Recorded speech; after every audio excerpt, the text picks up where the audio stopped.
Does this bill exempt municipalities?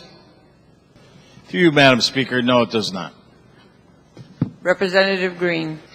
Does this bill apply to, for example, a local ambulance association, which is technically a quasi-public agency? Through you, Madam Speaker. If the question is, are they covered under this bill? Yes, they are. Representative Greene. Thank you, Madam Speaker. That's really a concern that I have. Quite frankly, many of us in here, we've been talking quite a bit throughout the session about not wanting to harm our municipalities or make it more expensive to operate. And I know most towns probably already offer paid sick time off or personal time or whatever it's called in that town, so it probably wouldn't apply to them. Although I can't say that that's every town. There are a number of very small towns in this state that may employ more than 50 individuals that this would apply to. And that could, in fact, be a state mandate on these towns. I do know for a fact there are a number of ambulance associations, for example, that would apply. And it's going to drive their costs up. This is going to cost significant money. Ambulance drivers, EMTs are covered under this bill specifically. If you're an ambulance association and you have, say, 55 EMTs on staff, which some of our ambulance associations do, that might mean the difference between hiring another EMT and not.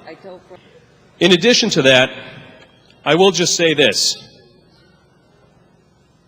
Representative D'Amelio spoke earlier tonight from the perspective as a business owner, one that thankfully under this law, under this legislation would not be affected. But I think he's a great example of what kind of employers we do have in this state. I know that a previous speaker referenced a great quote from James Madison, which was very appropriate, and he's absolutely right.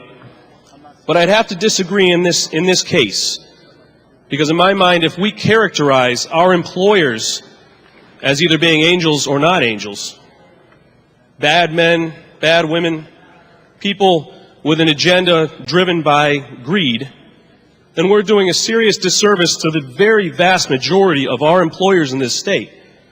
If they don't offer paid sick time off now, there's probably a very good reason for that.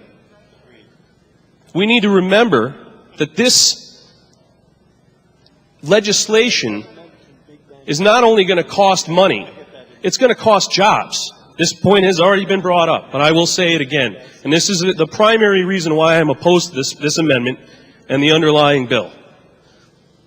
We can't afford to legislate how businesses operate.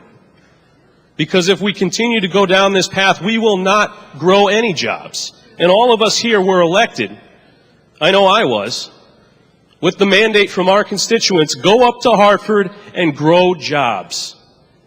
Help us get back to work. And we haven't done that. This legislation doesn't do that. This legislation will cost people jobs. I think of my sister. She's a bartender at a local restaurant. It's a very large restaurant. I don't know if they have 50 employees. But I think if we pass this legislation, this may affect her job there. This may affect my cousin who's in college, because she was recently hired by a large restaurant.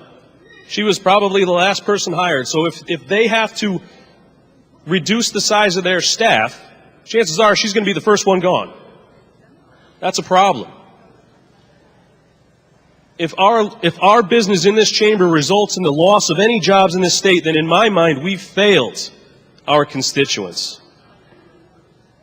For that reason, I will be opposing this amendment. Thank you.